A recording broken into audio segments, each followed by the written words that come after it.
There we go. Test. There we go. It's moving. Okay. So, welcome to New Year. Those of you that maybe never been here before, Matt, Jesse. and this is Breadbasket of Life. One crumb at a time, we progress. So,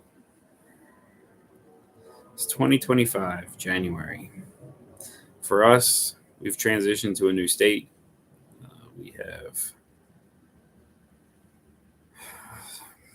felt like God had put something in place for us to relocate, and we have. We've gone where we feel like God's called us to, walking out whatever this path will be. And anything you want to say? No, not really. I mean, we've moved and it's just been kind of like transition and everything, new schools for the kids, new house, new church, just everything. So yeah, it's just been kind of like adapting to our new surroundings and getting used to everything. So overall, I mean, we're in USA. We're about to come up on a new term of a new president, new Congress. So it's definitely a symbolic change, transition, which I felt like for the last 2 years that we were coming to. And we're going to be walking into something new. Catholic Church is doing their Jubilee celebration. And you've turned on some Christian networks and some churches. And the concept is something new. New. So 2025 is a new year. Don't let your year be dictated by yesterday. Don't let your year be dictated by what was. Don't hinder yourself by what you did. Embrace that this is a year to redefine your journey with God. How we do that? Connect with God in all things. Without a connection and a relationship that we have personally, what more is there to do? We cannot control with our mind the color of our hair, how our health. We can sorry. I worked with a lady. She was older, exercised, ate really well, and still had a heart attack. We can do everything right and still have consequences that we don't want. And consequences are simply results. A result of an action. She had a heart attack. She didn't choose it. She didn't ask for it. She didn't do anything that would increase her chances of it. In fact, she did things to reduce her chance of it. But she has to deal with the ramifications of having one for the rest of her life. We can do all we can to live a guaranteed life of some sort. Right job, right income, right whatever.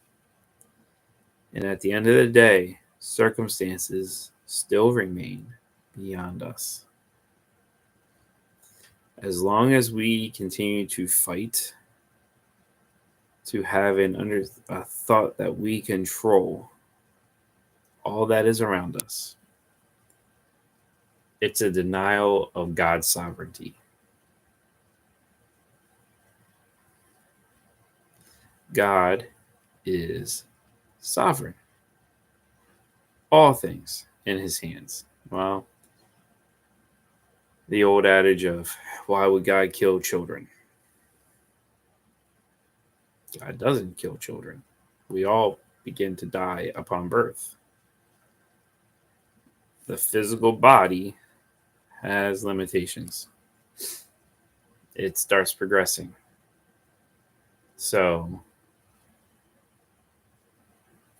we begin by saying how God is not good when we start a question of why would God allow a child to die? Instead, how long would a person be able to live?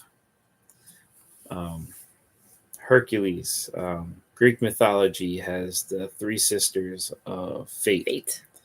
Which the belief is everyone has a predetermined lifespan. Reading palms, there's the life vein, whatever, lifeline, whatever. The presupposition that we take is that everyone should live, let's say, 80 years. That's an assumption we assume.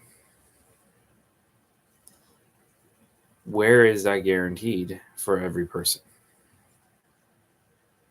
It's not. We have a finite time on earth. What that means is do with it for today. Jesus exhorted and taught, live the day. If you're living for tomorrow, then what did you miss out on today?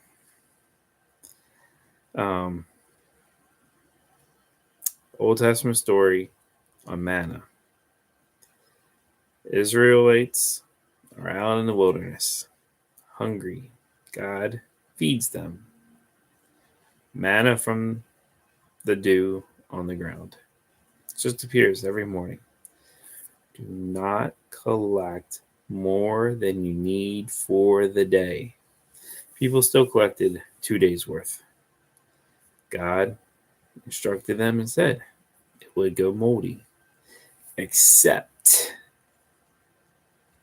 on the sixth day, for they were to rest on the seventh and collect double the amount on 6. So I imagine countless people running around like, oh, God really probably doesn't mean that. Let's get some extra. And all week they keep testing God by taking extra. And then on the 6th day they go, no, God will just have more tomorrow. And then they wake up on the 7th day and they're fasting because they didn't listen to God. They disobeyed him day 1 through day 6. And they expected a different result on day 7 because God told them what would happen, and exactly what happened. Instead of collecting just enough for each day, I am sure people collected more than they needed. And then some of them are like, whatever, it'll be here tomorrow. And when they got up on the 7th day, it's not there. And now they're fasting. We're asking their neighbors, like, oh, can you borrow some of yours? What do you mean borrow some of mine? Are you going to eat it and give it back to me so I can eat it too? No. So we have today. And at this time of this recording, the day is about over. And I sit here, as I have in the last few days, and just go, I've done what I'm supposed to do today. I take time in the morning before I get out of the bed and let myself be and talk to God, and God gives me my priorities for the day. I focus on getting them done. I get them done, and there's time to rest or have fun. And I can go and sleep peacefully at night because I've done all I need for the day by living in trust to God. But part of your ability for that And part of my personal struggle some days is the doing that on a daily, consistent basis, talking to God and making that space for Him. Saying, okay, God, I'm putting you first. So I'm going to talk to you before I even get out of bed. Or I'm going to purposely spend time with you this morning before I go to work. And so we need to be purposeful about putting God in our lives. Because if you just go to God whenever you feel like it, it's not going to have the same, I don't know what to call it, relationship as if you were actually dependent upon Him every single day, having things with a purpose. It gets back to, what do you believe by your actions, James? Faith, actions. Actions without faith are meaningless. Faith without actions is meaningless. It's faith and actions together. Do you believe your day begins and ends with God? Do you feel like God has a essential part into your existence?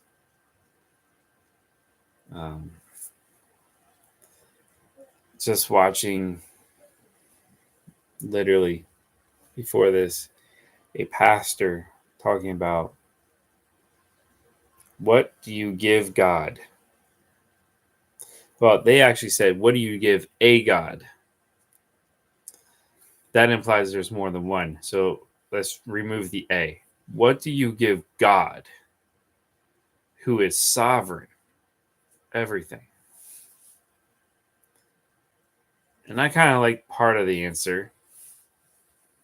What do you give God, who has everything?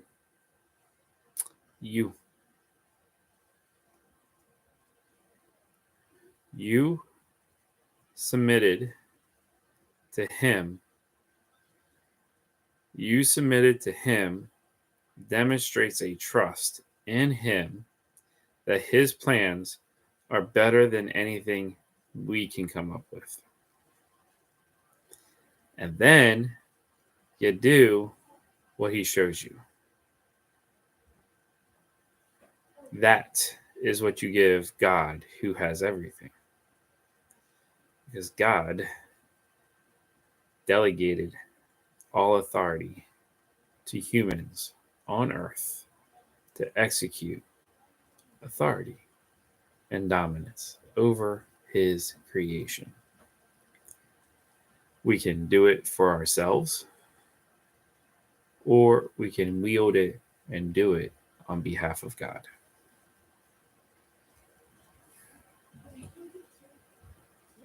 And I sit here saying all this, I believe it.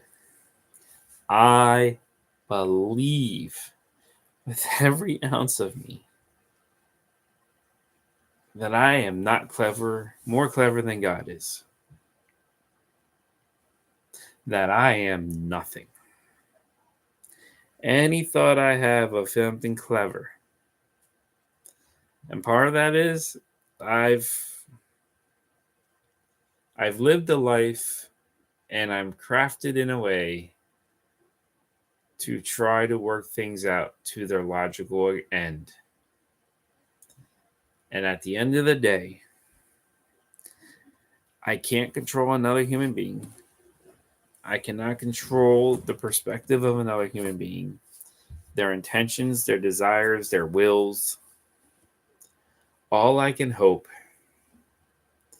is the truth that God is, the truth of the knowledge of what God shares,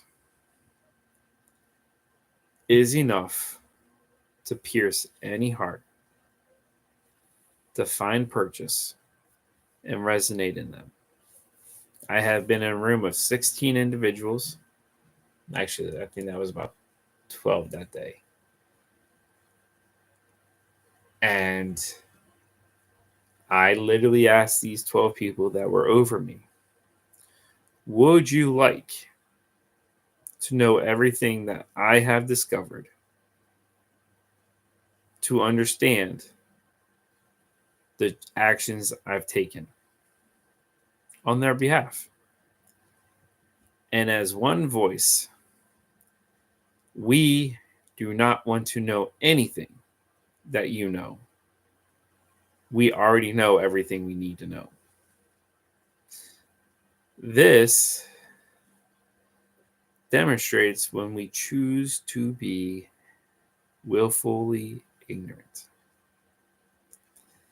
choosing to only side with one side of a story. And I say this because we all think our side is the only side often. That is true. My side, my story I tell about something is the truth. It is your truth. It is your understanding. But unless you hear another side, do you understand everything? Because where God stands is, God stands in a place as sovereign. So he sees and knows all. As long as we know a piece of the whole, we lack the truth.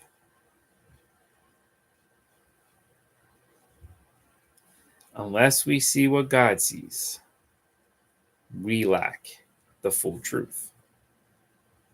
And you only see what God sees when he shows it to you.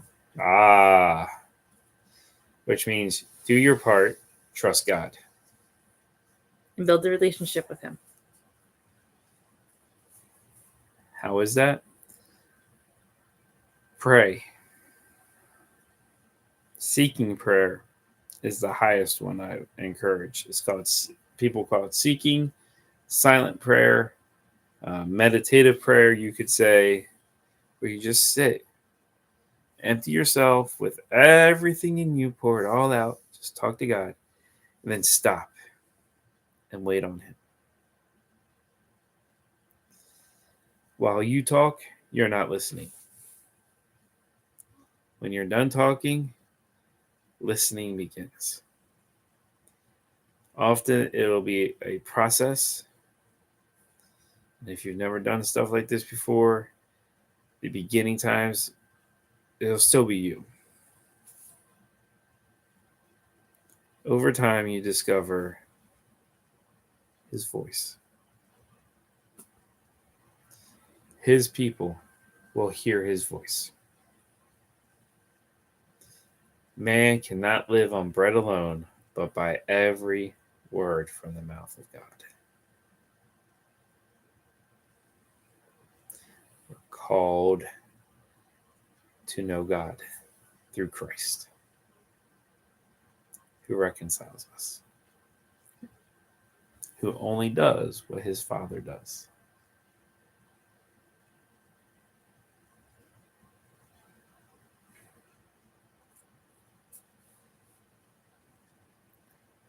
So something that I wanted to add was not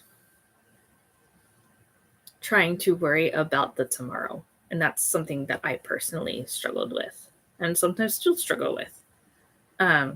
But you try to control what's going to happen next.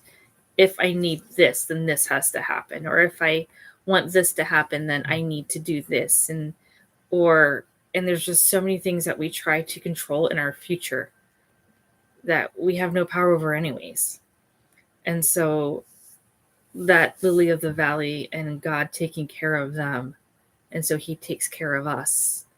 And so just not trying to make God happen or what you think should be happening, but truly taking the time to talk to him and find out what it is he's going to do for you so that he can provide for you, because he always gives us what we need every day.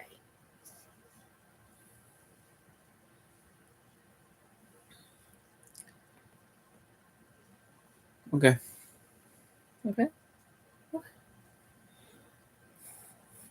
So, new beginnings, starting afresh. Peace and blessings to you. Have a good night. Bye.